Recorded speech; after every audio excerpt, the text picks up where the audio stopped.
Olá pessoal, estamos aqui de volta para mais um episódio do nosso Lawcast, o nosso podcast que trata de direito, tecnologia, carreiras. E hoje nós vamos aqui tratar de duas temáticas extremamente importantes aí para você que é advogado, advogada, que lida e que atua no contencioso trabalhista. Nós vamos tratar aqui de execução, muitas temáticas extremamente importantes e também trataremos de recuperação judicial. E para conversar com vocês, eu trouxe aqui dois amigos que são, assim, para mim, os maiores especialistas na área trabalhista sobre a temática, que são os irmãos Taveira. Vinícius Taveira e Ulisses Taveira, dois magistrados, né, de gabarito, vocês já conhecem, são dois professores que irão aqui tratar conosco os temas que são muito importantes e serão muito úteis aí para a atuação de vocês. Bem-vindos, amigos. Gostaria aqui, primeiro, que o professor Vinícius desse as boas-vindas aí para todos vocês e já pudesse falar para a gente qual é o principal desafio dos advogados e de nós magistrados aí na execução. E na sequência a gente aí vai conversar com o nosso amigo também, Ulisses, que vai também dar a visão dele. Olá a todos, é uma grande satisfação poder participar do podcast e especialmente para tratar sobre execução e sobre recuperação judicial e seus impactos na seara trabalhista. A execução, que como todos sabemos, é o gargalo da jurisdição, inclusive da jurisdição trabalhista. Mais da metade dos processos que tramitam na Justiça do Trabalho estão na fase de execução e como a prática nos revela, muitas vezes os processos trabalhistas andam com certa celeridade e às vezes com muita celeridade na fase de conhecimento, mas quando chega na fase de execução encontra maior dificuldade e por vezes acaba não tendo a efetividade que se espera. E é por isso que nós temos estudado e temos nos debruçado sobre esses temas com o fim de alguma forma, contribuir a todos vocês para tentar desenrolar os nós da execução. E a recuperação judicial, que também é um tema sobre o qual nós temos nos debruçado nos últimos anos, vem crescendo o número nos últimos anos, especialmente após a Lei 14.112, que reformou a Lei de Recuperação e Falência e que trouxe impactos ainda mais sensíveis nos processos que tramitam na Justiça do Trabalho e também para os credores trabalhistas que ainda que não ajuizem reclamações trabalhistas, que se habilitam nas recuperações judiciais e com a finalidade de receber seus créditos. Então, por isso que nós temos estudado esses temas, eu e o Ulisses, e vamos aqui conversar sobre muitos pontos de execução e recuperação judicial que são de extrema relevância para todos vocês. Ulisses, antes até de lhe passar a palavra, né, eu gostaria de que você dissesse para a gente um pouquinho. Vocês têm uma obra, né? Uma obra sobre recuperação judicial. Já está indo para a segunda edição ou ainda está com a primeira? É bom já avisar o pessoal para apresentar para o pessoal. Sim, teve a felicidade, não é? Agora tá para sair, essas próximas semanas, sairá a segunda edição. A primeira edição esgotou relativamente rápido. É um manual estratégico de recuperação judicial, exatamente com um enfoque trabalhista. Não é? A ideia é trazer, que a gente trouxe diversas ações, diversas temáticas e dificuldades dos operadores do direito do processo de trabalho na recuperação judicial, seja na própria recuperação judicial, como os impactos, especialmente, os impactos no processo de trabalho. Suspende ou não suspende a execução? Quais créditos são afetados pela recuperação judicial? De que forma? Alguns são afetados diretamente, outros indiretamente. Então a gente desenvolve e tenta trazer o debate aí de diversos assuntos, muitos assuntos polêmicos, muita jurisprudência do STJ, que é quem julga os conflitos de competência, que muitas vezes amarra a execução, e é o que o Vinícius falou. A recuperação judicial tem aumentado o número, mas além de aumentar o número de processos impactados pela recuperação judicial, a gente tem visto, e a Lei 14.112 trouxe bastante isso, aumentou o impacto. O deságio, que antes era hoje em dia é maior, formas de parcelamento, congelamento no pagamento, enfim, muitas vezes o credor trabalhista fica ali, pego de surpresa. Então a ideia é adiantar algumas discussões, o que fazer quando a empresa está em judicial para tomar as decisões, os caminhos que sejam mais efetivos. Isso vale tanto para o credor quanto para o devedor, dar mais efetividade. Eu também tenho uma grande preocupação com relação à recuperação judicial, né? Algo que acaba travancando aí as nossas varas, e eu tenho certeza que os advogados também devem ficar extremamente aí preocupados quando alguma devedora deles, né, entre em recuperação. Mas vamos deixar essa temática aí para a segunda parte do nosso podcast. Vamos aqui começar a tratar aí já de temas tormentosos da execução trabalhista, né? Nós temos aqui, a gente tem acompanhado a jurisprudência do TST, né, foi alterada depois do CPC de 2015, permitindo aí parcialmente a penhora de salários. Só que hoje nós temos no âmbito do STJ, parece que uma mudança, ou pelo menos um direcionamento aí que traz a rediscussão da temática, né? A discussão do STJ trata um pouquinho lá dos honorários, né? A possibilidade de penhorar salários por conta dos honorários, que também tem a natureza jurídica alimentar, mas, né, eu não sei, o que vocês acham aí, Vinícius? Tem acompanhado essa discussão? Você acha que essa discussão também vai interferir na nossa Justiça do Trabalho? Bom, Fabrício, esse é um tema bastante delicado e que a jurisprudência trabalhista, ela, de certa forma, oscila, tem oscilado bastante nos últimos tempos, notadamente no âmbito dos tribunais, e no primeiro grau nós vemos decisões muitas vezes divergentes. Inclusive no TRT2, há uma suspensão dos processos no âmbito daquele tribunal para a deliberação em precedente vinculante sobre a possibilidade ou não de penhora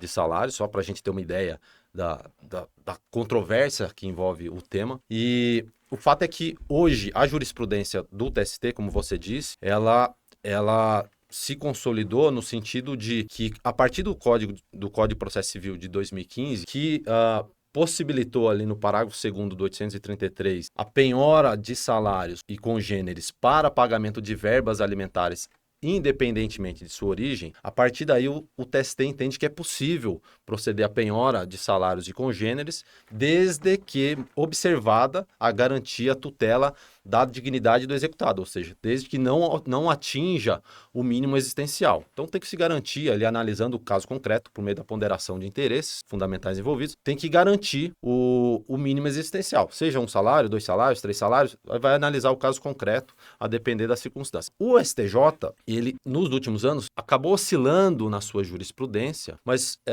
só que mais recentemente, a segunda sessão do STJ se posicionou, pondo fim a uma discussão entre os órgãos da corte, no sentido de possibilitar a penhora de salário, ainda que vise o pagamento de outros créditos que não sejam de natureza alimentar, desde que garantida a dignidade do executado.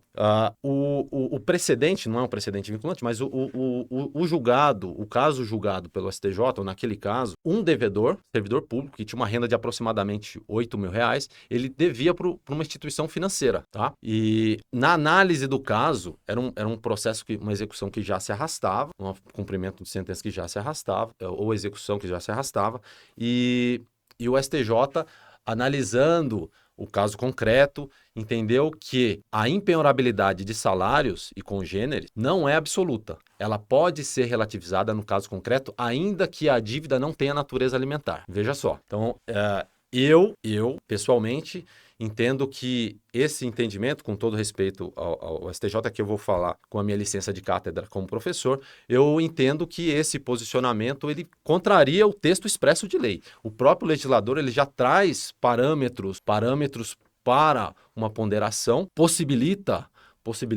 a penhora excepcional de créditos e congêneres para pagamento de verbas alimentares, independentemente de sua origem. E o STJ vai contra esse texto expresso da lei. Eu acredito que não vai impactar na jurisprudência trabalhista, ao menos não de modo significativo. Pode ser que pontualmente uma decisão ou outra seja afetada, mas eu acredito que não de modo geral. E aqui é importante fazer uma análise além desse precedente específico. O TST, ele, em sua jurisprudência, ele é bastante preocupado com a dignidade do trabalhador também quando devedor. E isso que é importante nós temos em mente, e o legislador assim também é.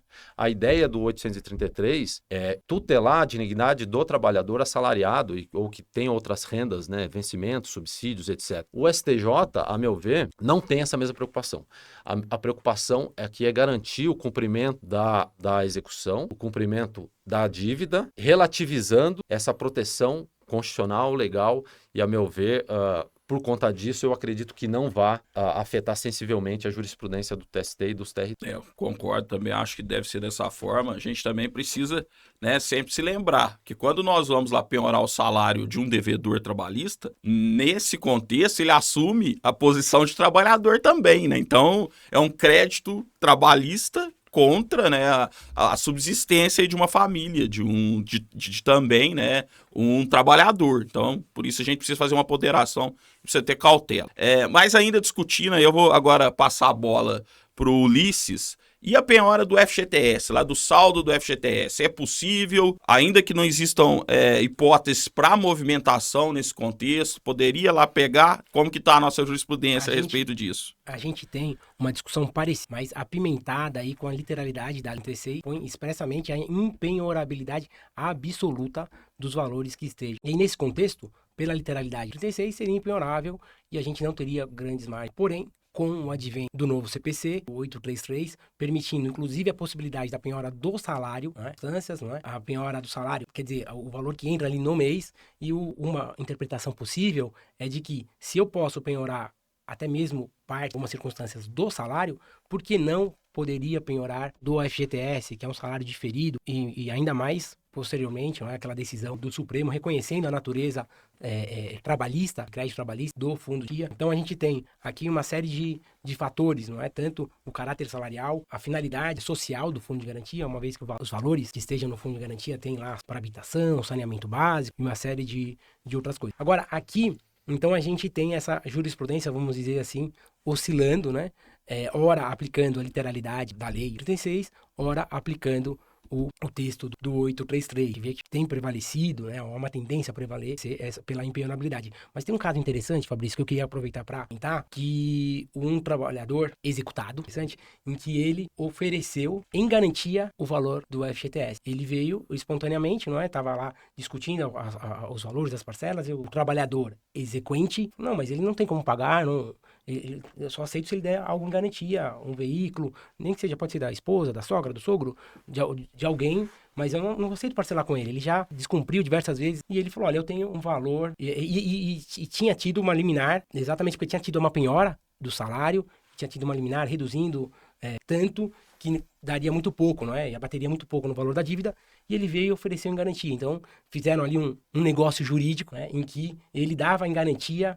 Ele abria mão, na verdade, o negócio jurídico foi, ele abria mão da discussão sobre a impenhorabilidade do valor do fundo de garantia. E aí eu homologuei, mas eu achei muito interessante essa discussão, porque, na verdade, a gente poderia discutir, inclusive, sobre a indisponibilidade. Se ele poderia abrir mão ou não, né? Se é matéria de ordem pública. Se é matéria de ordem pública ou não. Porém, na fundamentação, eu considerei, inclusive, a existência dessa discussão. Não é? Porque, na verdade, o que prevaleceria. Seria a literalidade, 8.036, ou a possibilidade da penhora pelo 833, e que no caso concreto, né, considerando que ele já abria mão e que era benéfico a ele, né, porque é muito melhor, porque com isso, o que aconteceu? Houve o parcelamento, ele deu em garantia, houvesse pagamento, eu saí da vara, mas acredito que tenha havido efetivamente o pagamento, e que apesar de ter sido reduzido o salário, a gente ia excluir a penhora do salário. Então, no final das contas, era benéfico ao trabalhador. Enfim, são questões aí práticas, não é, que a gente vê muitas vezes trazendo essa discussão. No dia a dia a gente tem que sempre buscar uma solução, né? Não tem uma resposta pronta, até porque no exercício da jurisdição, se a gente for muito...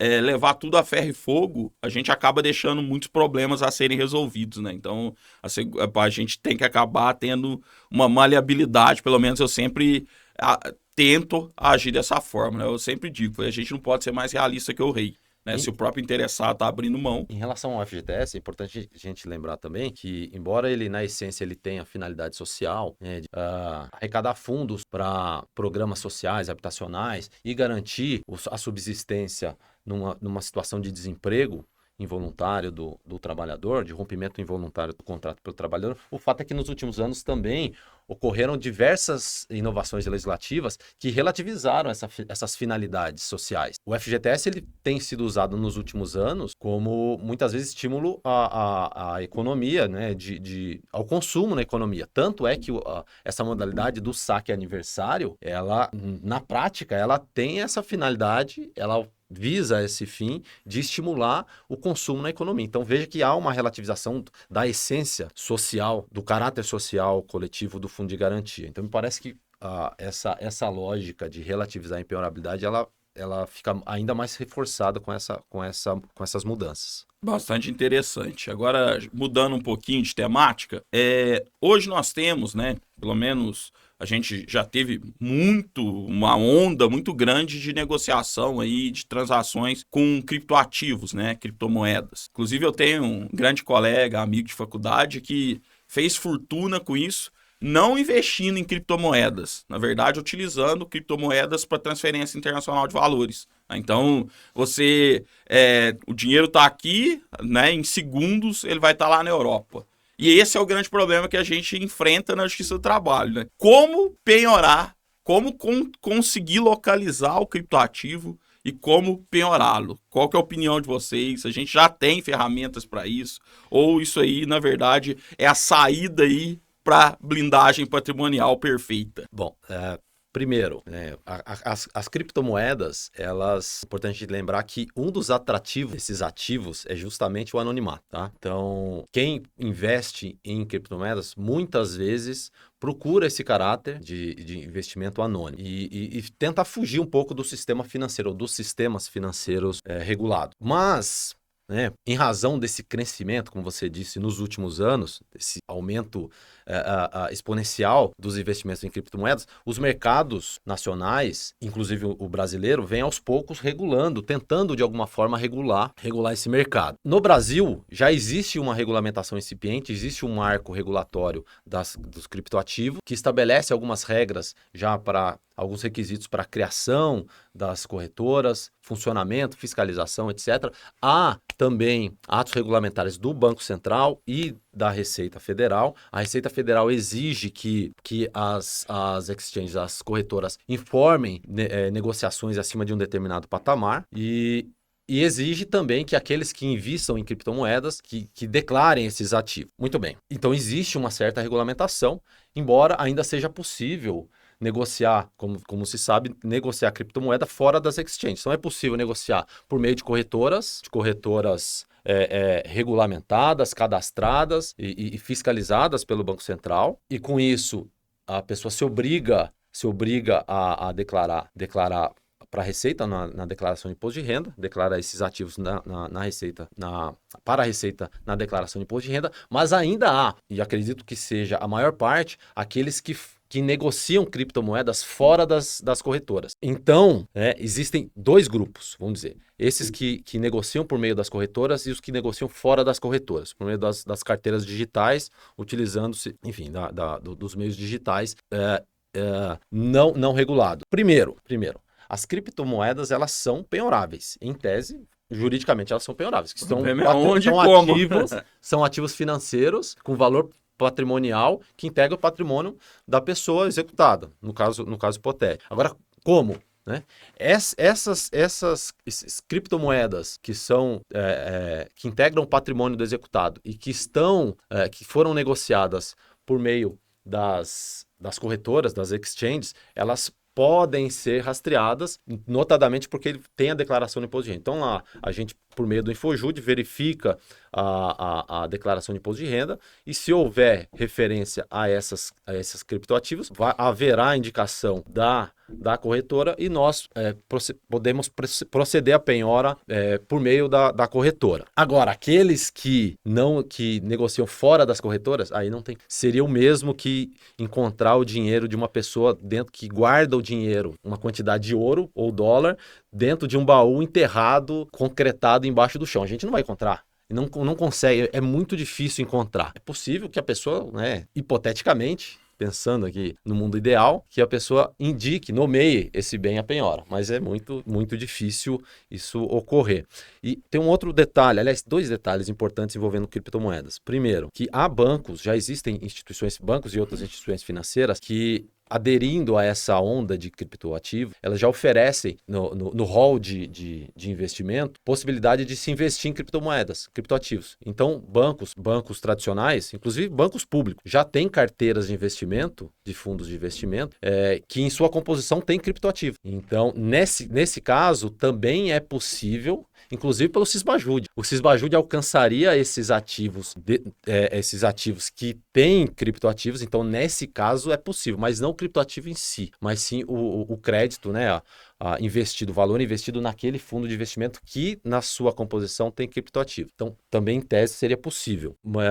E agora tem uma novidade também bastante interessante, que é o Drex. Que Sim, é a nossa moeda, né? É, a nossa moeda, que não é propriamente um criptoativo, né? A criptomoeda vai ter lastro. Que não tem oscilação, tem lastro, mas isso certamente vai impactar nas execuções trabalhistas também daqui para frente. Então, assim, eu entendo que é possível, em tese é possível, mas na prática é muito difícil, porque grande parte das criptomoedas, dos criptoativos, são negociados fora do mercado formal. Eu vou até lançar um desafio aí para nossa audiência. Se alguém aí já conseguiu bloquear um criptoativo, manda pra gente, envia o número do processo, que eu sou curioso, né? Inclusive, eu tenho visto, eu não sei se chegaram a acompanhar, uma instituição financeira divulgando uma conta imune do Sisbajude. Confesso que eu pensei que talvez eles estivessem movimentando o dinheiro através de criptoativo, que aí seria como se fosse um mercado paralelo, como o professor Vinícius já trouxe, e aí conseguiriam fraudar a nossa execução. Não estou dando ideia para ninguém, na verdade aqui eu só estou pensando alto, porque para mim seria a única forma de talvez blindar, né? Ou pelo menos nesse momento, que é um momento que a gente tem muita dificuldade, né? A gente não tem uma regulamentação e é algo que me preocupa, a gente precisaria, e essa regulamentação não deveria ser também, não poderia ser exclusivamente nacional, né? Porque não adianta de nada, a gente regulamenta no Brasil, mas eu movimento meu dinheiro em uma exchange lá na Europa. Não vão encontrar de forma alguma. Hoje eu tenho acesso pelo celular, movimento, transfiro e não adianta de nada. É algo que preocupa e eu penso que a cada vez mais talvez a gente vai ter o dinheiro circulando por fora sem tributação, sem rastreamento, não sabemos, né? Eu acho que a gente precisa se preocupar com isso. Mas vamos mudar aqui de assunto, agora eu vou jogar a bola para o Ulisses, uma outra discussão, né, a respeito da possibilidade de penhora de bem de família, aqueles de alto valor, né, que é uma questão. Eu lembro uma vez, quando ainda era servidor da Vara do Trabalho de Varginha, a gente tinha lá, o devedor só tinha um único imóvel, mas esse único imóvel dele dava para dividir e fazer, né? Ele tinha 4 lotes, uma parte era piscina, e a gente penhorou a churrasqueira dele, penhorou a piscina, e no final das contas ele acabou quitando, né? Fez acordo e quitou. Mas a gente tem uma certa oscilação, né, entre a jurisprudência também do STJ e do TST nesse sentido. Queria que você falasse um pouquinho aí para nossa audiência. Exatamente, Fabrício. A jurisprudência do STJ, ela acaba sendo mais pró-credor, na verdade, de relativizar a empenhorabilidade, no sentido de que se a pessoa tem um de alto valor, poderia muito bem ter, inclusive antes, né, antes de chegar na execução, ter vendido esse bem, se resguardado com alguma seu mínimo existencial e quitado a execução ou parte dela. Então, a jurisprudência do STJ é nesse sentido. Pode penhorar desde que resguardada a dignidade do executado. Já no âmbito trabalhista, especialmente no âmbito do TST, prevalece o da empenhorabilidade. Tem algumas nuances, tem algumas situações que são um pouco diferentes, quando, por exemplo, há a possibilidade de cômoda divisão, né? Às vezes dá para separar a área de lazer da casa, mas vamos pensar numa situação em que não dá. Por exemplo, são 4 lotes, mas a casa está feita no meio, pegando um pedacinho de cada um dos 4 lotes, e a gente não conseguiria, por exemplo, dividir os lotes sem envolver a estrutura e o perecimento do bem de família. Também tem a questão, né, da regulamentação do municipal, que tem... Sim, sem dúvida, não é que tem área mínima, testada mínima, enfim, e tudo isso envolve. Até quando a gente fala em cômoda divisão, não é uma divisão meramente física. Quer dizer, eu vou dividir, mas eu vou deixar um imóvel sem passagem para a rua, como que fica, isso pode, não pode. Então essa divisão ela não é tão simples, ela é uma divisão física e jurídica. Então tem que ver a possibilidade dessa divisão. Mas em situações em que não há possibilidade, ou física ou jurídica, da divisão, é que a gente efetivamente tem essa discussão. E até muitas vezes é um contrassenso, né? Porque o nosso credor, o credor trabalhista, ele é predominantemente um credor de verba alimentar. Muitas vezes, isso é grande parte, são baixos salários, que a gente poderia muito bem adotar essa interpretação um pouco mais progressista, mas que garantisse, obviamente, o mínimo existencial do executado, porque a ideia aqui é aquela questão do cobertor curto, né? Então, você tira de um lado, vai descobrir do outro, então a gente tem que tentar harmonizar da forma que melhor atenda à dignidade de todos os envolvidos, né? Seja o credor, trabalhador, e o devedor, que também tem direito à sua dignidade, direito à moradia, o direito social à moradia, e isso não pode ser violado, né, em nome da idade, a qualquer custo. Tem que garantir a efetividade na execução, mas também, não é, resguardar a dignidade do executado. E a gente tem, não é, muitos casos. Eu lembro de quando o oficial de justiça em Campinas teve uma, que era uma casa, à época, mais de uns 10 anos atrás, de 6 milhões, avaliada em 6 milhões de reais, e tinha muitas discussões a esse respeito em todos os processos. Eram muitas dívidas, em todos os processos tinha essa. E na época eu lembro de um julgado muito interessante do TRT15, que comparava com a Minha Casa Minha Vida, né? Falava, poxa, essa casa daria para pagar, adquirir dezenas de carros, que talvez já resguardasse um valor de dignidade. E no caso concreto, o que acontecia era que prevalecia a penhora, e na véspera do leilão surgia o pagamento, porque naquele caso concreto o devedor não estava efetivamente quebrado. Mas muitas vezes está. Muitas vezes está, ele só tem aquele imóvel e não consegue. E a gente tem uma outra questão, um dado concreto muito relevante, porque o que é imóvel de luxo? O que é imóvel de alto padrão, de alto valor? No Rio de Janeiro, por exemplo, um quarto e sala, às vezes, dependendo da localização, custa mais de 1 milhão. Né? Então não estou falando de um casarão, de um palavrado de fé, assim, né? Às vezes até parece um pouco aviltante, do seu ponto de vista, credor. Mas não, em uma situação que o devedor ele leva uma vida simples, mora num prédio sem porteiro, mas porque a cidade é tudo caro, ali vale mais de 1 milhão. Quer dizer, será que teria que vender ele num lugar longe do serviço, que não tivesse acesso a nada? Enfim, discussões elas são muito sérias, né? E suscitam muitos debates. Eu acho que a gente tem que ter uma preocupação, né? Talvez você deixar aí uma família sem ter onde morar é bastante preocupante, mas também a gente ter um desrespeito com a figura do judiciário também, né? A gente tem que tentar equilibrar. Mudando agora de assunto, nós temos, né? Na nossa Justiça do Trabalho ainda é a nossa a principal ferramenta, né, que é o Sisbajude, né, que é aí um certo aprimoramento do Bacenjude. Cada vez menos efetivo, né? O Bacenjude, no seu final, já não tinha quase nenhuma efetividade. O Sisbajude já trouxe novas funcionalidades, e é justamente que eu queria que você apresentasse, que o pessoal ainda não conhece, muitos ainda não tiveram acesso, ou pelo menos nem requerem essas funcionalidades. Você poderia explicar para o pessoal, Vinícius? Bom, o Sisbajude, como você disse, apesar de não ter a eficácia, a efetividade que seria ideal, ainda é a nossa ferramenta mais usada, que primeiro é utilizada até em respeito à ordem de prelação legal, e que muitas vezes resolve o processo, porque você põe a mão no dinheiro do executado quando tem, né? E quando está ali disponível na conta. O Sisbajude ele veio em substituição ao Bacen como uma forma de evolução tecnológica e de alcance da ferramenta. E o Sisbajude ele tem 3 módulos. É importante a gente lembrar. Ele tem um módulo de pesquisa de ativo, tem um módulo de bloqueio de ativo e de afastamento de sigilo bancário. O que normalmente se utilizam são os 2 primeiros módulos, né? Pesquisa e se encontrar bloqueio. O Sisbajude, ele embora tenha um alcance bastante importante, ele ainda tem algumas falhas e aos poucos ele foi melhorando. O Bacen foi melhorando, o Sisbajude vem melhorando também e tende a melhorar.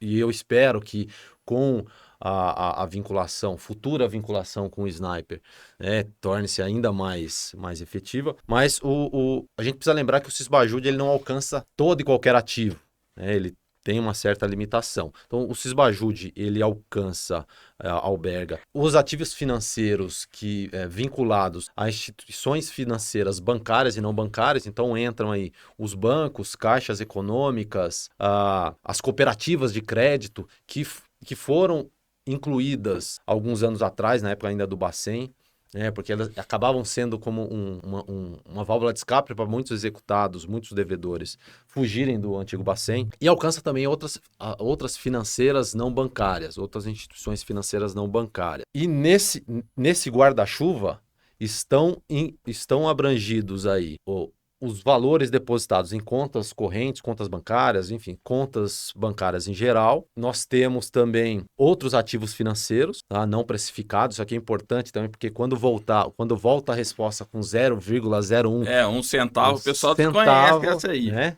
Muitos. Isso aqui é uma dica importante, que inclusive muita gente que trabalha na Justiça do Trabalho, muito servidor, muito juiz, há tempos, né? Hoje já não, porque hoje já é de conhecimento geral na Justiça do Trabalho, foi bastante divulgado, mas há tempos muitas execuções deixaram de ser efetivadas, de ser cumpridas, justamente porque quando voltava a resposta do Bacen e agora do Sisbajude com a informação de 0,01, ignorava-se, deixava-se de bloquear aquele valor achando que só tinha um centavo na conta. Mas, na verdade, quando vem essa informação, significa que há outros ativos financeiros não precificados e aquele 0,01 pode significar que nos ativos internos do banco, CDB, enfim, ou em outros títulos, fundos de investimento e etc., que tenha centenas de milhares de reais, milhões de reais, que ali são indicados na resposta do Sisbajude, vem indicado simplesmente como um centavo. Então, vindo aquela resposta, você advogado, deve requerer ao juiz para que o juiz oficie a instituição financeira para que informe o que significa, quais são os ativos não precificados, os ativos financeiros existentes naquela instituição, para que a partir daí já se faça o bloqueio. No mesmo ofício, o juiz pode determinar o bloqueio daqueles ativos. Então, continuando, as contas em geral e os ativos financeiros. Tá? E o que fica fora dessa pesquisa e desses bloqueios, isso aqui é interessante também. Ficam fora conta garantida, que isso acaba sendo, por vezes, como você mencionou, às vezes é vendido como uma forma de evitar bloqueios, a conta garantida, limite de cheque especial, limites de cartões de crédito, não entram também consórcios, né? Consórcios e não entram previdência privada, tá? Não entram nessa pesquisa. Então é importante saber, até porque para consórcio e previdência privada tem outros meios de se alcançar, mas elas não entram na pesquisa do Sisbajude, tá? Ponto importante também, ponto importante da gente destacar quando falamos de Sisbajude, a teimosinha. Por vezes é feita uma pesquisa, não encontra, mas o ideal é que se utilize a teimosinha, né, a pesquisa automatizada, a busca automatizada de ativo, que ela se reitere mês a mês, ali com um determinado prazo, porque, por vezes, numa época do mês, é muito comum, né? Numa época do mês a conta está vazia, quando pinga o salário, pinga determinada renda, a conta é movimentada e depois a conta fica vazia. E, às vezes, até como forma de fugir do Poder Judiciário. Então, esses são os principais aspectos, a meu ver, do Sisbajude que a gente precisa ficar atentos. Tem uma dor que é a do prazo da teimosia. Então é importante que o requerimento traga um prazo e que haja discussão sobre isso, porque muitas vezes vem aquele despacho padrão, mandando fazer com ou sem teimosinha, muitas vezes com teimosinha, e como se o prazo da teimosinha fosse algo meramente administrativo, interno. E para que não, que isso interessa, as partes interessa ao executado saber qual é o prazo e ao exequente qual é o prazo também, seja sob o ponto de vista do executado, porque ele quer saber por quanto tempo vai ficar travado ou não, e o exequente quer saber se a ordem será ou não cumprida, e se ele vai precisar reiterar ou não, como funciona, né? Agora, aí tem uma questão que o Vinícius falou muito interessante, que recentemente teve uma, tanto da CVM Central, precificação a mercado dos investimentos. Então, o que aconteceu? Após essa precificação a mercado, que é aquela precificação dia a dia. Mas se eu fosse liquidar hoje, seria quanto? Tem um investimento lá, então hoje a maior parte dos investimentos são obrigados a ter. Como, em razão disso, diminuiu bastante a questão de 1 centavo. Mas ainda assim, há diversos investimentos que não têm liquidação. Eu tenho lá um determinado investimento, tá, quanto vale? Não sei. Colocar no mercado, liquidar, para depois saber. E aí é esse 1 centavo. E geralmente são investimentos altos. Algum fundo, alguma questão que o preço, cujo preço oscila, né? E muitas vezes a gente vai saber no leilão, quando vai efetivamente fazer a liquidação. No leilão que eu falo não é o leilão judicial, não, o leilão, né, pela própria instituição financeira, né, é como se fosse jogar na bolsa, né, ali, né, não são os de bolsa, porque os de bolsa eles já têm a sua precificação ali, mas também é naquele momento. Eu decidi vender, tá, quanto vale agora? Agora, o fato de eu ter 1000 cotas de determinado título de investimento, pode ser que eu não saiba quanto isso se traduza. Então o sistema traduz isso com 0 centavo. Muitas vezes indicando ali centenas de milhares ou até reais. É muito importante se atentar a isso e eu já assumi, já estou em vara, pegando o histórico. Poxa, como esse executado não tem valor? Aí a gente olha lá, historicamente, olha de lá para trás, aí a época ainda era Bacenjude e tinha indicação de centavo. Ver se ainda existe, né? E se existir, a gente vai. Uma outra pergunta que eu sempre recebo é, e os bancos digitais? Pega ou não pega? Porque tem pessoas que dizem, mas eu sei que tem conta, mas não achou, não apareceu, não apontou. E uma outra questão estratégica, o que vocês acham daqueles requerimentos que são feitos sob sigilo, né? Porque tem casos, né, que se você coloca lá, tem executado que acompanha o processo minuto a minuto, né? Então, lá em Teófilo Otoni, na vara que eu era titular anteriormente, teve um requerimento sob sigilo, eu deferi sob sigilo e determinei que só após a ordem que fosse retirado o sigilo. Imediatamente, o advogado ligou na vara e falou, o que tem sob sigilo no processo aí? O que vocês acham disso? Eu vou falar sobre os bancos digitais e eu passo a bola para o Ulisses. Os bancos digitais, então, assim, os bancos digitais, eles normalmente são ou instituições de pagamento ou instituições financeiras, não bancárias. Tá? Até um tempo atrás, parte deles não estavam abrangidos pelo Sisbajur, não eram alcançados pelo Sisbajur. Mas quando veio o Pix, isso é interessante, quando veio o Pix, todos os bancos digitais, né, as fintechs e os bancos digitais, as instituições de pagamento também, todos eles têm muito interesse. Aliás, é ilógico um banco digital, uma instituição financeira, uma instituição de pagamento lastreada no mundo digital, não trabalhar com Pix. E o Banco Central, ele, como requisito para utilização do Pix, dessas instituições financeiras, exigiu o cadastro no CCS, a inclusão na base de dados do CCS. A partir daí, praticamente todos os bancos digitais, todas as instituições de pagamento, todas estão abrangidas pelo Sisbajur. Hoje não tem mais, né? Porque não há um banco digital que não atue com Pix. E eu acredito, inclusive, o Drex também, com o Drex, também deve haver essa exigência, tá? E aquelas, enfim, as instituições financeiras e outras instituições que futuramente utilizarem o Drex na movimentação ou na intermediação do Drex, que haverá intermediários, eu acredito que de alguma forma eles possam futuramente ser alcançados pelo Sisbajur. Ulisses, e aí a sua opinião sobre os despachos e os requerimentos sob sigilo? Eu tenho uma visão bastante restritiva com ela. Eu levo muito às constitucionalidades, sejam os atos praticados pelas partes, sejam os atos. Por isso, eu costumo não colocar decisões judiciais. Por exemplo, eu já diversos requerimentos quando venho de imediato a retirada do sigilo, especialmente quando eu não fundamento. Por exemplo, olha, o veículo acabou de entrar na cidade, eu quero a remoção dele. Eu vou lá, defiro, no caso, ou indefiro, se for o caso, mas primeiro ponto, né, veio em sigilo, nem fundamentou, considerando que não há sequer fundamentação e que a regra é a publicidade, determino a retirada na sequência, analiso, defiro ou indefiro conforme o caso. Mas a pessoa pode esconder o carro e tal. Tudo bem, isso tudo é verdade, mas isso acontece com tudo no processo e a Constituição levou isso em consideração. Agora,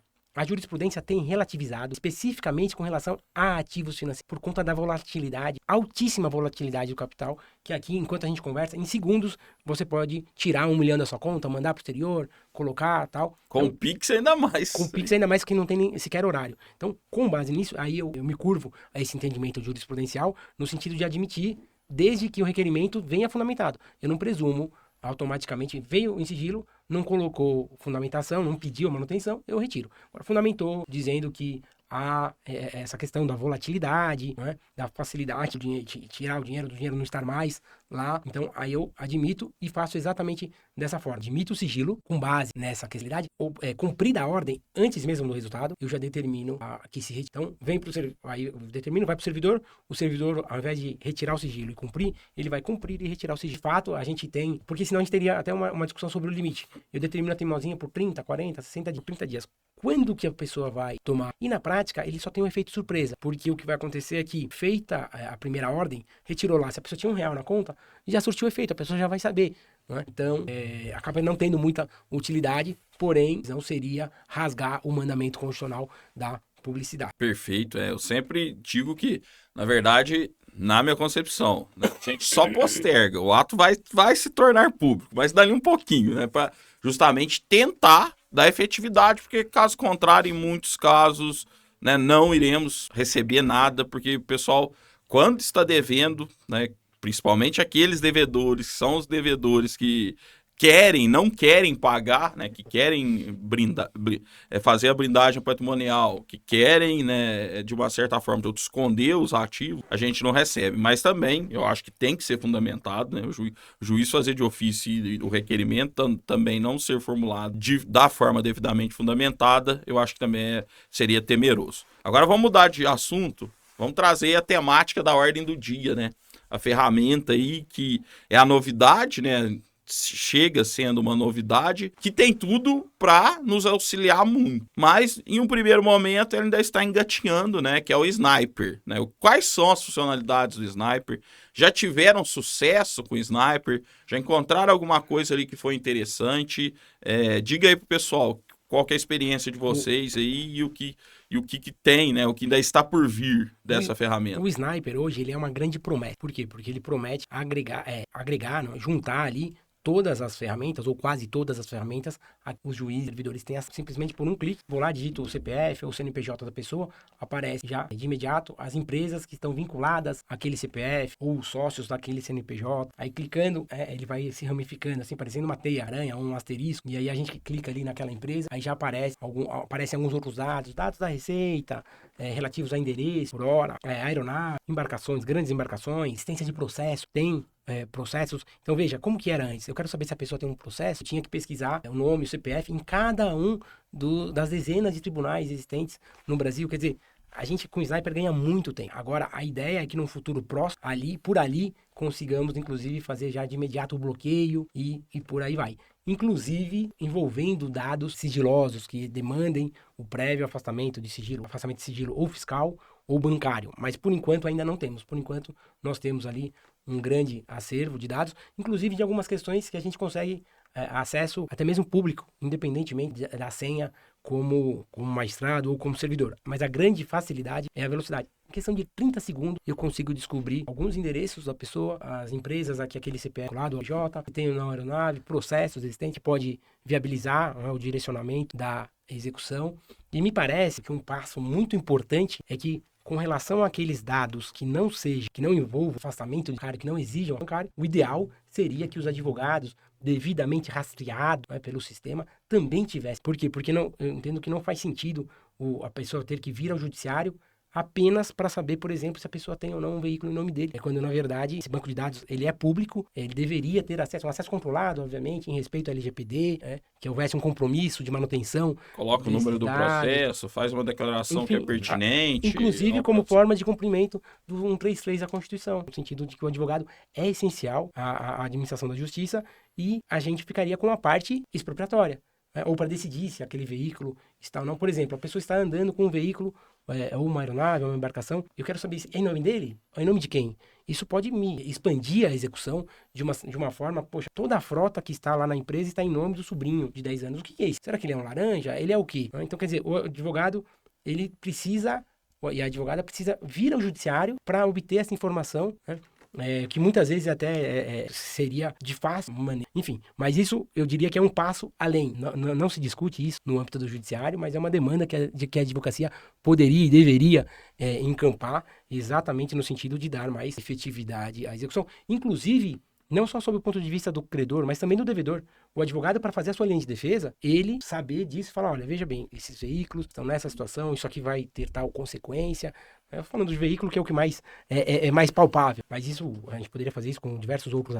Inclusive, o que eu digo, por exemplo, na análise de quadro societário, a gente tem as mesmas informações na RedeSim. Sim. Só que na RedeSim você tem que olhar uma empresa, aí você vai ver o sócio daquela empresa, aí você vai ter que consultar o sócio, aí você vai, né? Você tem que ir puxando. Agora, se você coloca no Sniper, aquilo você já consegue visualizar de uma forma mais rápida, de uma forma mais efetiva, os mesmos dados que já são abertos ao público na RedeSim. Então, eu penso, concordo, pelo menos a questão societária, eu acho que deveria ser aberta, né? Deveria ser aberta porque esses dados já existem de uma outra forma também, né? De uma forma aberta. Agora vai uma dica que eu acho que é muito importante, o pessoal às vezes se esquece desse detalhe, né? Pensa aí, ó, a gente está vendo lá no Sniper processo. Falou, qual o interesse eu descobrir qual é o processo que a pessoa tem, né? Vocês puderem falar, trazer aí, porque, pô, a gente... o processo, às vezes, tá devendo, às vezes é credor, mas não é só isso, né? Tem mais do que isso, não tem? Sim. É importantíssimo essa atuação dos advogados, essa atuação estratégica, que a gente gosta de utilizar essa expressão, na pesquisa patrimonial, por meio das ferramentas eletrônicas de acesso público. Então, é possível o advogado pesquisar, né, utilizando-se, hoje até na internet, né, utiliza os buscadores, enfim, alguns sites de busca, pesquisar a existência de outros processos envolvendo o executado e, a partir daí, fazer as pesquisas nesses processos encontrados, seja quando ele é credor, seja devedor, para verificar se tem crédito a receber em outros processos, né? Às vezes ele é executado na Justiça do Trabalho e é credor lá, enfim, numa discussão com o fisco, crédito tributário, ou uma questão acidentária, responsabilidade civil, o que for, né? Consumo, o que for. Às vezes ele é devedor aqui e credor lá. Você pode, em tese, conseguir uma penhora de crédito lá. Às vezes tem um inventário, né? Tem um crédito no inventário. Numa falência, ele habilitou, está prestes a receber, ou a própria empresa tem. Então, tem que fazer essa pesquisa. E o Sniper traz essa informação, né?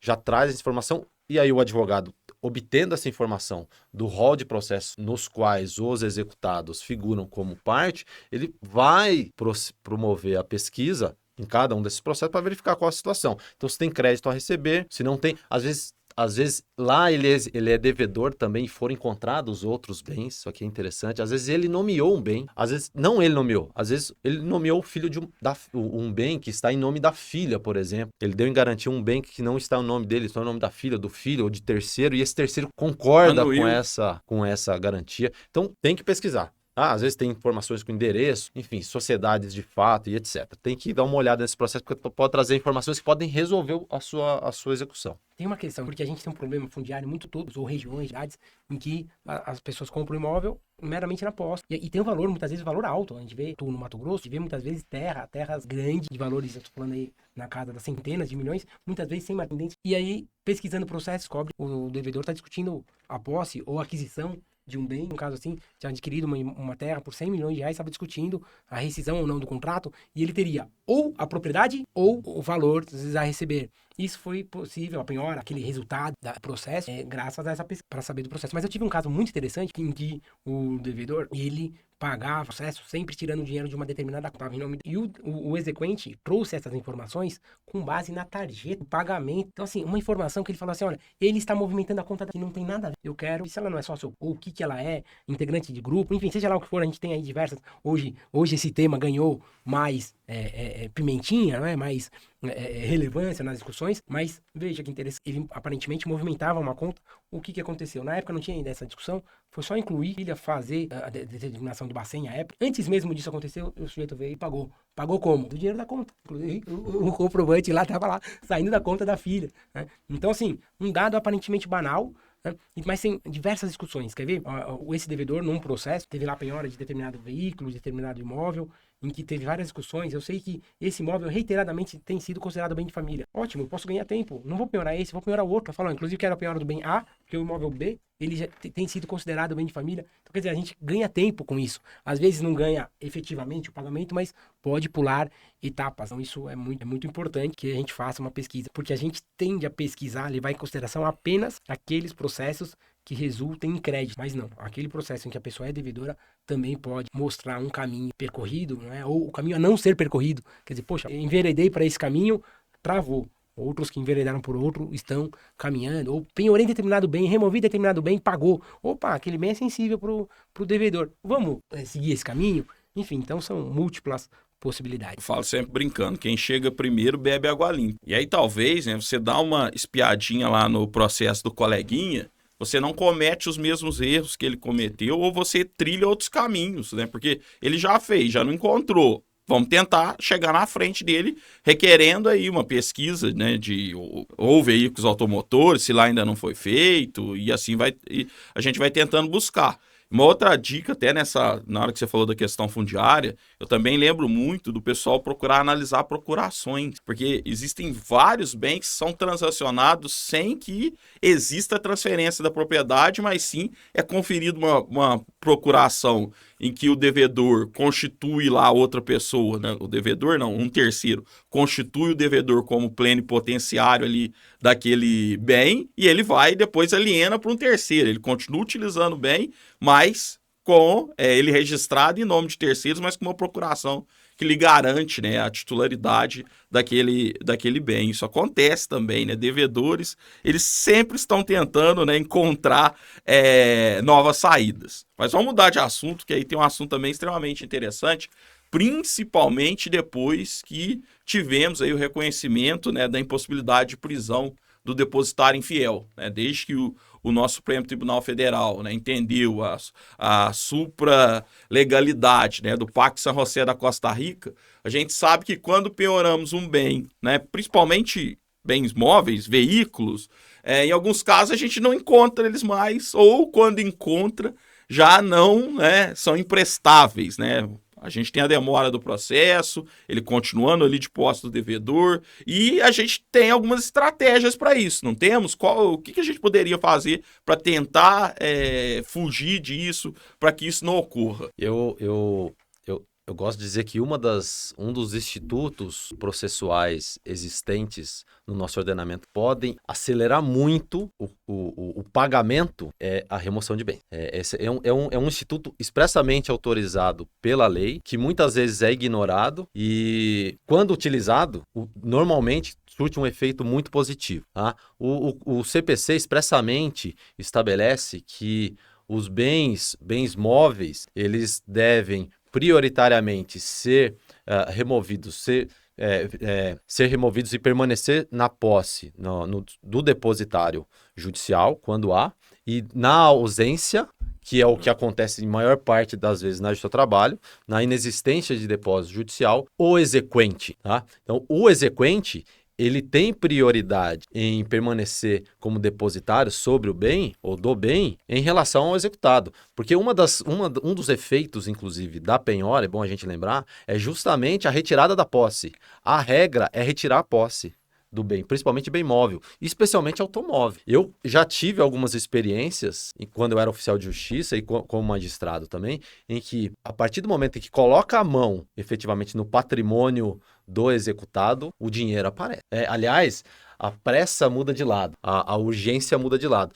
Normalmente, quem tem urgência em receber é o credor, principalmente no seu trabalho, que tem natureza alimentar, o crédito. Agora, a partir do momento em que se coloca a mão, que o Poder Judiciário consegue colocar as mãos sobre o bem e retirar da posse do executado, aí essa urgência muda de lado. O executado quer resolver de qualquer forma, né? Ou se com medidas judiciais, mandado de segurança, etc. Despachar, né? Vem advogado de tudo quanto é lá despachar com a gente no meio da audiência, aquela urgência toda que até então não existia. E por vezes, o dinheiro aparece. O dinheiro que não existia aparece para pagar, para fazer acordo. Então, isso inclusive fica aí como recomendação para os advogados de exequentes que se valham desse instrumento processual expressamente previsto, né? Uma prerrogativa do exequente. E se o exequente não tiver condições, que muitas vezes ocorre, o advogado, que também é credor, é importante lembrar, credor de honorários sucumbenciais, tem interesse em honorários sucumbenciais e também os contratuais, por vezes vale a pena você assumir esse ônus, não é sua obrigação, evidentemente, mas por vezes vale a pena assumir esse ônus para ver satisfeito o crédito do seu cliente e o seu também, né? Então, utilizem esse instrumento, porque quando tira o bem da posse, imaginem tirar um caminhão, uma carreta, e o Ulisses tem um caso, tem um caso prático, tem um caso que ele já se deparou aliás, 2 casos. Tem um caso de carreta e um caso muito interessante, na época que ele era oficial de justiça, inclusive, que é bem paradigmático, em que foi feita a remoção e o dinheiro apareceu. Até antes dele citar esse caso dele, ao mês, eu determinei a penhora e remoção de um veículo de um devedor, lá em Teófilo Otoni. Nem foi feita a remoção, chegou na residência, a esposa do devedor estava lá, ela, não vou abrir. Aí o oficial de justiça, eu tenho autorização para requisição policial, então eu vou chamar, né, a polícia para me auxiliar aqui e vou fazer um arrombamento. Nesse meio tempo, ela ligou pro devedor, nesse meio tempo o devedor pagou a dívida. Então nem aconteceu a remoção, só a ameaça de remoção, porque é o momento que a justiça se mostra como efetiva, né? Não é uma penhora que vai ter avaliação, dali um mês, um ano, vai ter embargos, terão embargos, aí vai ter depois o leilão, enquanto isso continua usando. E aí, só que aí vai uma outra ressalva. Cuidado, viu? Você advogado aí, você vai ficar com a posse, mas você não vai poder usar o bem não, viu? Porque já aconteceu comigo também, uma Land Rover. Uma Land Rover, na época que a Evoque era o carro da moda, o devedor peticiona em juízo, falou, ó, com fotos do advogado na night aí, circulando, utilizando o carro dele, né? Aí não, né? Não vão fazer isso, senão vai dar problema. Mas aí deixa o colega Ulisses contar aí os casos dele. Eu tive caso interessante até, que era uma advogada, e ela bateu, e bateu, enfim, e aí criou um problema. E ela passou a ser devedora, ela era credora, passou a ser devedora. Então essa questão de manter o bem guardado, bem cuidado, ela é muito relevante. E aqui ganhou uma questão porque trouxe esse aspecto subjetivo, a sensação que a gente, quando remove o bem, está materializando a execução. Porque a execução é isso, não é? O processo é tornar os fatos, não é? As discussões fáticas em direito, e a execução, a fase de execução, é tornar aquele direito reconhecido em fatos, né? Em dinheiro, no caso, uma grande parte das vezes, né? Mas em realidade parte. E a penhora, ela é um aspecto formal, mas a remoção, ela materializa, e a sensação que a gente tem é que ela está consolidando ali a execução, embora ainda não haja transferência propriamente dita, mas no aspecto subjetivo é isso que acontece. Mas tem um aspecto muito importante, que é o seguinte: eu vou lá, removo e aceito, né? O devedor aceita ficar estário do bem, e aí o que acontece? Ele tem a garantia do bem, tá guardado, tá bem cuidado, ele consegue muitas vezes apresentar um carro, ele leva em garagem, viu? Ou chama um garagista, quanto você dá nesse carro? Vamos tentar lá, eu vou tentar fazer venda direta com o juiz, ou então, por esse preço, poxa, pra mim não interessa, então eu vou adjudicar esse bem, ele vai lá, chama um mecânico para testar, enfim, ele conhece o bem. Quando, na verdade, quando o bem está penhorado e vai efetivamente a leilão como depositário, o devedor, a tendência natural é ele não ter aquele zelo que ele teria.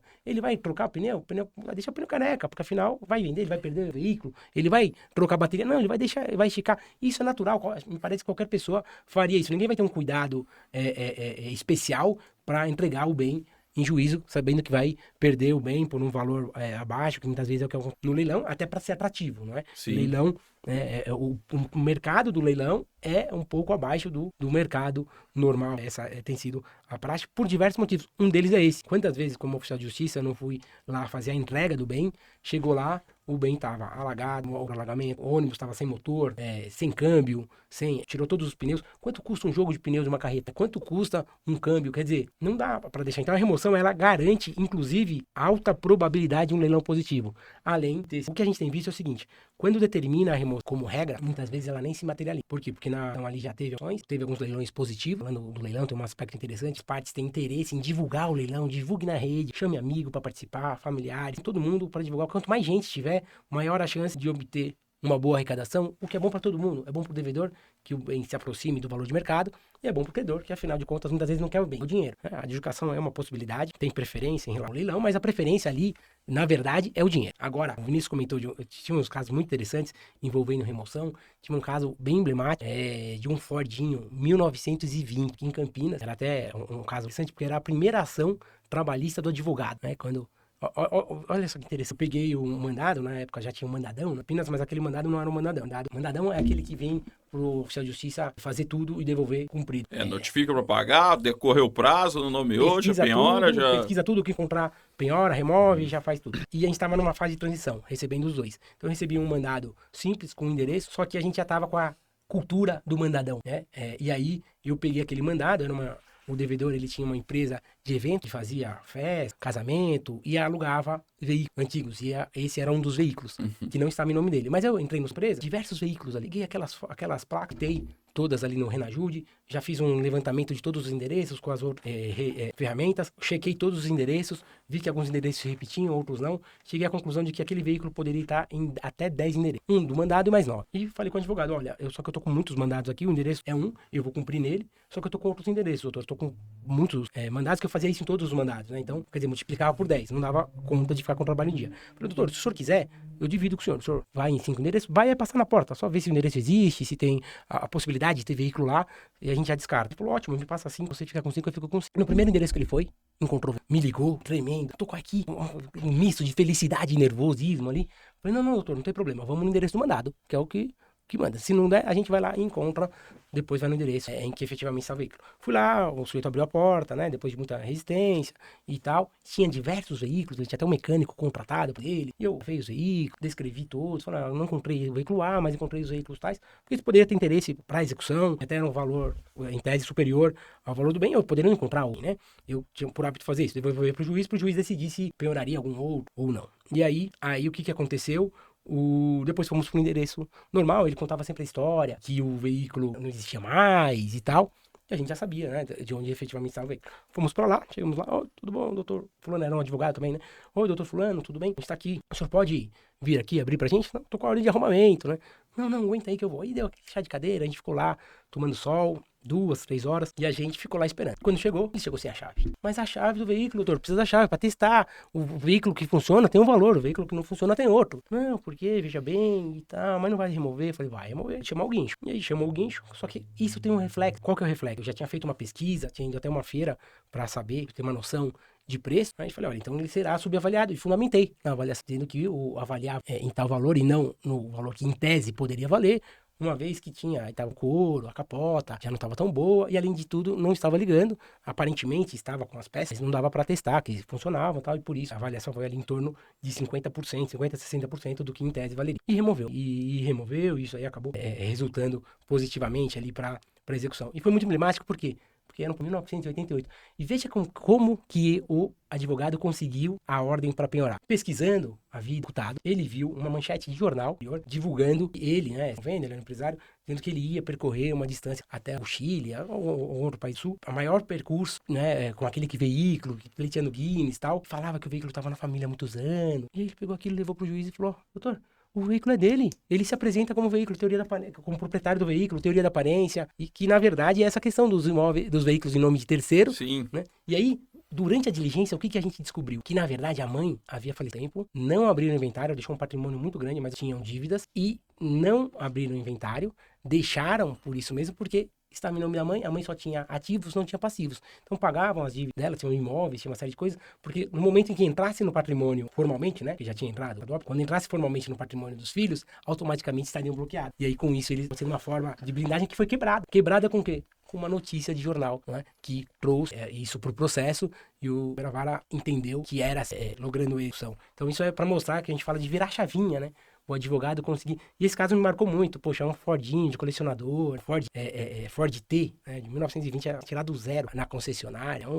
É uma raridade, uma preciosidade. Não, excelente. E hoje o pessoal também tem que se valer das informações de redes sociais, né? Sim. Redes sociais hoje divulgam muito, a gente consegue encontrar ali, às vezes, grupo econômico, às vezes aí uma nova atividade, endereço, fraude, ostentação também, talvez para justificar aí uma medida executiva atípica, né? Sim. Constrição do CNH ou proibição de saída do país, mas isso você tem que fundamentar, né? Nós tivemos aquele caso paradigmático lá envolvendo a colega Samantha, né, da digital influencer lá, só que aí o pessoal fala, pô, a juíza, sim, uma colega extremamente nossa amiga, né, uma colega muito competente, mas ela mesma disse, falou, o trabalho não foi dela, o trabalho foi do advogado que ali fundamentou, apresentou os prints lá das redes sociais, mostrando a ostentação, demonstrando ali que as viagens, aí ela, assim, eu falo, né, só levantou pra você cabecear, né, já tava tudo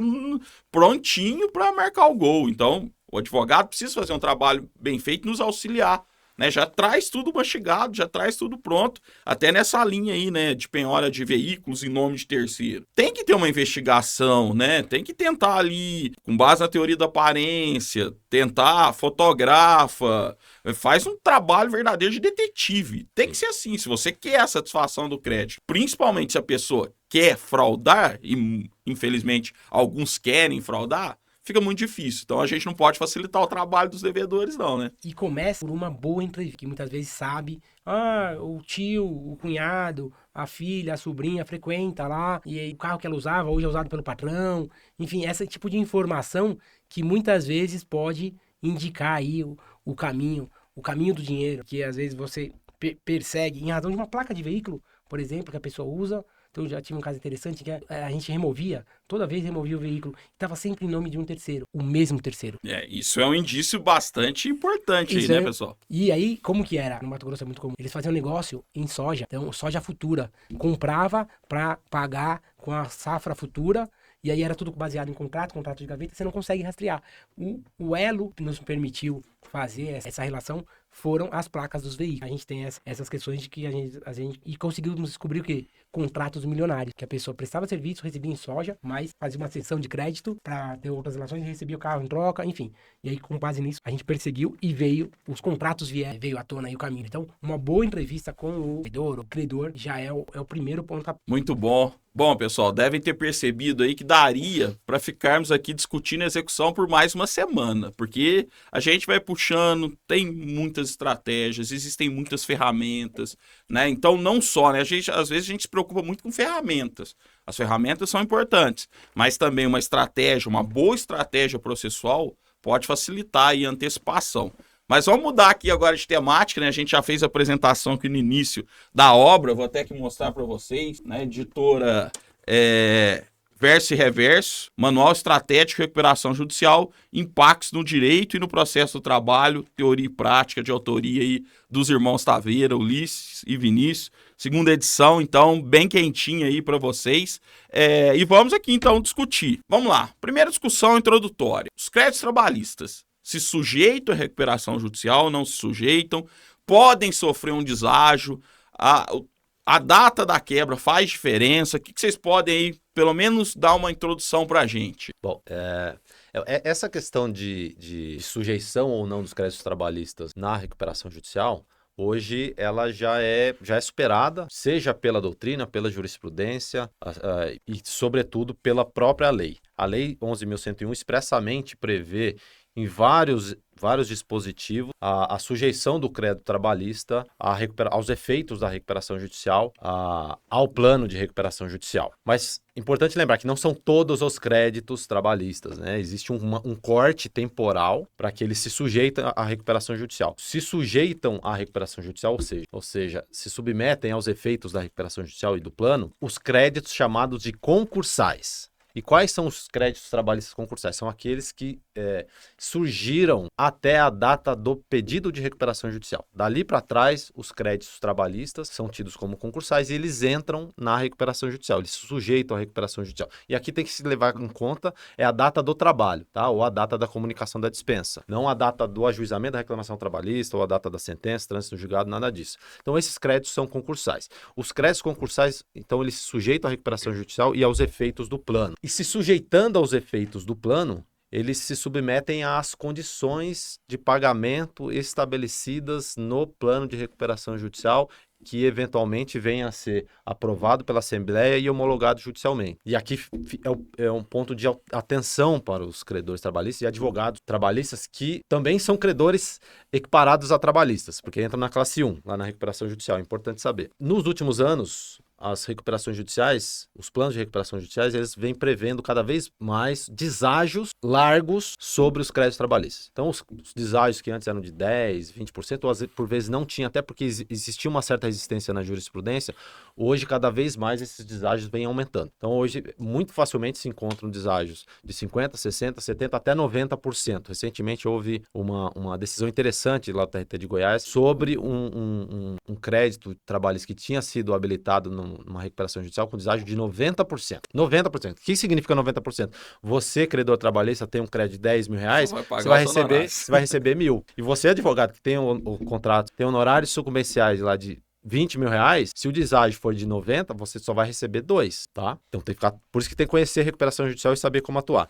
Então, cada vez mais os créditos trabalhistas vêm sofrendo deságios maiores. É por isso que os advogados trabalhistas precisam conhecer a recuperação judicial, precisam saber como atuar dentro da recuperação judicial e precisam conhecer os impactos no processo do trabalho decorrentes da recuperação judicial. E é justamente com o fim de contribuir aos operadores da área trabalhista que nós resolvemos escrever esse livro. E nós temos nos dedicados ao estudo dessa matéria. Inclusive, a minha dissertação de mestrado, ela foi justamente sobre o tratamento conferido aos credores trabalhistas na recuperação recuperação judicial. Foi feito um estudo à luz da função social e justamente com a finalidade de alguma forma poder contribuir, né, com a comunidade trabalhista e com os credores trabalhistas para evitar maiores prejuízos na recuperação judicial. Sair. Da dissertação. Dissertação também pela mesma Bacana. editora. Sim, sai esse ano ainda sai. Excelente.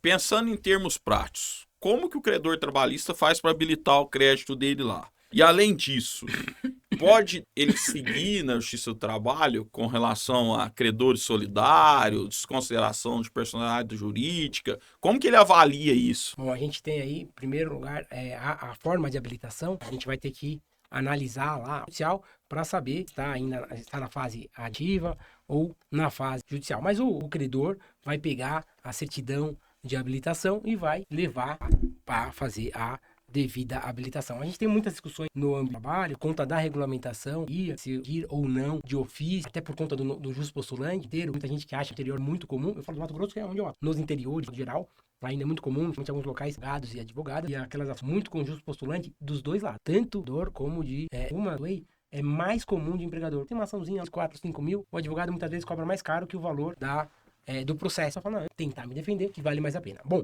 por conta disso, a gente tem essas discussões com relação à habilitação, se a vara faz de ofício ou não. O fato é expedida a habilitação ou de um ofício, o juiz ou o operador, conforme de recuperação judicial, e tem que ter a certeza de que foi habilitado, e a gente tem dois caminhos. Um deles, que seria o natural, mas seria aguardar o pagamento, né? Aí ia depender muito da stage, o processo. Mas o que a gente vê muitas vezes é que há outros correios que vai ter no trabalho sobre se poderia ou não prosseguir, e se prossegue ou não pela integralidade, ágil, como ficaria no âmbito do seu trabalho. E aí o que nós temos? Da Limeiro, ele diz que aquelas prerrogativas, os benefícios de ordem, enfim, todos os benefícios dos corresponsáveis, né? Eles permanecem, então os corresponsáveis permanecem com a dívida integral. Por isso, no sentido de que habilita, fica lá habilitado. Se houver pagamento, esse valor tem que ser quando houver, que esperamos que todo tenha efetivamente o seu cumprimento, e aí deduz do valor e com relação aos corresponsáveis, prossegue pela diferença, pela integralidade. Então veja, a dívida era de 100 mil, houve pagamento lá de 10, 20, 30, 50 mil, aí prosseguiria, desconta o valor, deduz o valor pago e prosseguiria. E a mesma coisa o contrário, né? Se estou andando 100 mil e por acaso fiz bajulho, peguei dinheiro corresponsável, tem que deduzir e alterar habilitado para que não haja, mas há muitas discussões com relação, porque então qual que é a natureza dessa quitação, se ela somente a responsabilidade ou se ela quita a obrigação em fundações e no âmbito da prossiga com relação ao corresponsável. Mas a gente vê muitas vezes, até por determinação da norma do trabalho, no sentido de que habilita e suspende. Há uma tendência a se adotar esse entendimento com base. Perfeito, mas aí só aproveitando, eu acho que é bacana, existe alguma forma, né, de o credor já tentando antever, né, uma recuperação judicial ou, né, uma empresa dele estrategicamente atuar no processo dele? Na recuperação ou no processo de trabalho? No processo de trabalho. Tá. Veja, sempre antes de ajuização, nós sempre recomendamos que os advogados de credores trabalhistas, antes mesmo de ajuizar uma reclamação trabalhista, façam uma pesquisa, né?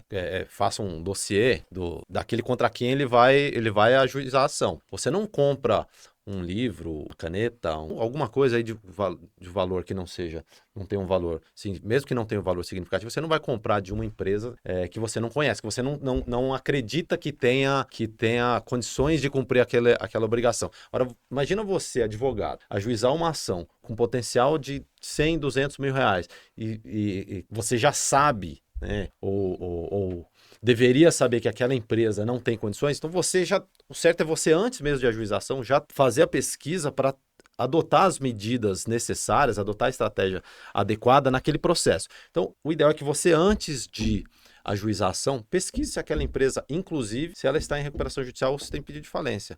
Ou se existe uma recuperação extrajudicial, né, cumprida ou descumprida, se há notícias de que ela tem adotado a mediação pré-processual prevista na própria lei de recuperação e falência. Também ela prevê lá nos artigos 20A e seguintes a possibilidade de se utilizar desse regime especial de mediação para evitar a recuperação judicial. Então, o ideal é que se traga essas informações, né, já desde a fase de conhecimento para se adotar as medidas necessárias na fase de conhecimento de execução. E outra coisa, se estiver recuperação judicial, lê o plano de recuperação apresentado e já aprovado.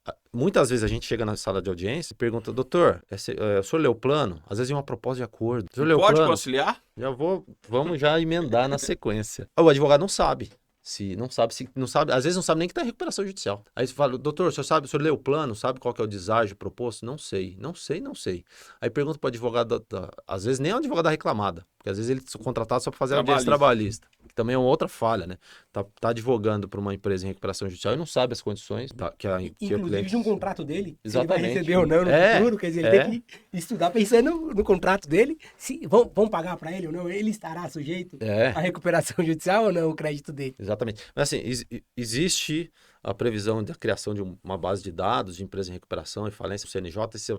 Essa base de dados ela ainda não existe. O TST tem uma base de dados, mas essa base de dados ela não é alimentada, ela é deficitária. Tá? Então, o ideal, fazendo pesquisa no Google, colocando o nome da empresa e recuperação judicial, você consegue verificar se ela está ou não e acessar o site do administrador judicial, que hoje eles são obrigados a manter, e lá você obtém essas principais peças, principais informações, etc. Inclusive, até mesmo se já está habilitado. É possível até que o crédito já esteja habilitado na recuperação judicial. Em relação a essa questão muito importante, da realidade da mesa de auditoria. Por quê? Porque a lei... Quer dizer, a Justiça do Trabalho, ela tem essa vocação de conciliação histórica, fomento também jurídico. A lei de recuperação judicial potencializou a possibilidade e o estímulo, mas muitas vezes o que a gente vê é, tá em recuperação, não pode. Quando na verdade não é isso. Tá em recuperação, eu vou ler o plano. Quais são as condições? Tem plano ou não tem? Se não tem, foi apresentado, não foi homologado, mas é importante a gente saber, este crédito que a gente está discutindo, ele está ou não sujeito a recuperar? Porque se não tiver, aí a gente tem mais liberdade para conciliar. Agora, se tiver sujeição, a gente vai ter que olhar. Quer dizer, por quê? Porque não poderá haver o pagamento direto, vai homologar para habilitar e se sujeitar ao plano. O que isso significa? Significa que se o plano estabelece um deságio de 50%, aquele valor homologado estará sujeito a um deságio de 100%. Algum problema nisso? Nenhum. Contanto que as partes façam sabendo. Qual que é o valor que o trabalhador quer receber? Aceita 1.000? Ótimo, o deságio lá de 50, a gente vai estabelecer 100 mil para chegar nos 50. Não, mas a empresa não quer. O que não pode? Esconder, então, colocar 50 mil na mesa que depois vão virar 25. Aí é a boa fé. Mas o acordo é feito para pagar lá na recuperação. Para habilitar na recuperação judicial. Isso quando é concursal. Crédito concursal. Se for essa concursal, não. Mas se for essa concursal, não vai habilitar, mas a gente tem que pensar, realmente, terá algumas amarras em caso de inadimplemento para execução. Então, isso também tem que ser pensado com relação à possibilidade de demora, de dificuldade na necessidade de uma execução, né, de realização construtiva e tal. Mas a gente não pode perder de vista o seguinte, a empresa não pode pagar diretamente fora do... O crédito concursal tem que ser pago nos termos do... Então, aí coloca lá, faz uma... Não, o acordo aqui homologa para habilitar, homologa para habilitar e paga em 20 dias, sob pena de multa. Mas o plano não diz isso. O plano diz que será pago em 4 vezes, com uma carência de 12 meses, enfim, de uma série de condições. Inclusive é crime. É crime pagar fora das pagar fora das condições e receber fora das condições do plano, crédito concursal. Imagina a gente homologar um acordo desse, homologar um acordo em que as partes estão estabelecendo uma prática criminosa. E depois, o que eu já tive? Já tive caso. Houve essa homologação e depois chegou para mim, para eu decidir que veio uma petição do devedor, dizendo, olha, eu não paguei mesmo, mas o plano me impede de pagar. Só que uma semana antes ele tinha feito acordo, se comprometendo a pagar em 5 dias e não pagou. E aí, como é que fica? Ele é obrigado ou não? Essa multa, ela incide ou não? Né? Quer dizer, ele poderia se comprometer a isso? Então a gente tem aí diversas discussões. Mas tudo isso por quê? Falta de informação. Porque havendo essa informação, a gente vai negociar em cima dela. O deságio, tem deságio, não tem. Isso potencializou depois de 12, por quê? Porque antes da lei, o deságio ele era simbólico, quando muito 20%, né? Tanto é que habilita para pagar, fazia, tal, porque pagar aqui ou lá não tinha tanta diferença. Hoje os planos são carência grande, deságio alto e muitas vezes alguma outra forma. Recebe uma parte, a outra parte passa a integrar um fundo que vai gerir os imóveis de um fundo imobiliário que aluga para a empresa. Enfim, tem uma série de possibilidades que a lei 1412 trouxe. Então é importante que o advogado e a advogada estude muito a recuperação judicial e o plano para poder bem conciliar na mídia. Bom, pessoal, já estamos chegando aqui para o final, né? Eu acho que tivemos uma discussão bem profícua aqui, né? Todas essas temáticas são temáticas aí que demandam o nosso interesse, demandam a nossa atenção, demandam o nosso estudo. Mas antes de encerrar, eu queria passar a palavra aqui para as considerações finais do Ulisses, do Vinícius, para se despedir, se quiserem divulgar algo, fique à vontade, amigo. Queria inicialmente agradecer esse bate-papo e compartilhar uma experiência, sempre com o foco de tentar diferenciar o que é o devedor solvente do devedor insolvente. Porque o devedor insolvente, a gente tem regras próprias, próprio ordenamento jurídico. E o devedor solvente, que é aquele que está tentando se ocultar, aí o ordenamento jurídico prevê todas as regras de coerção patrimonial, não é? Nunca pessoal, ou raramente, como forma de fazer, materializar o comando, fazer valer direitos sociais, preservar a dignidade dedicada. Por isso a gente... Perfeito. Bom, eu quero agradecer o Fabrício, o amigo Fabrício, pelo convite, sempre abrindo espaço para os colegas, para os amigos também divulgarem seu trabalho. Quero também agradecer ao Lawcast pela oportunidade e... Enfim, fico à disposição de todos aí, quem quiser nos acompanhar nas redes sociais, siga o meu perfil no Instagram, tá? Quem quiser se aprofundar sobre o assunto de recuperação judicial, os impactos no direito e no processo de trabalho, recomendo a nossa obra, tá na 2ª edição. E, enfim, fico à disposição aí, quem quiser trocar ideias em tese sobre questões relacionadas à execução e recuperação judicial, fico à disposição e agradeço novamente. Forte abraço. Bom, então, a gente encerra aqui mais um episódio do Lawcast. Gostaria aí de pedir àqueles que estão nos acompanhando, que estão gostando do conteúdo, que compartilhem, que nos ajudem a divulgar, porque só assim a gente pode crescer ainda mais e trazer informações relevantes para vocês. Eu sou o professor Fabrício Lima, tenho o podcast em parceria com o professor Dr. Rafael Mendes, que infelizmente não pôde estar aqui conosco, que está lá cuidando do seu filho Henrico. Um abraço para ele e agradeço mais uma vez, um forte abraço e até o nosso próximo episódio.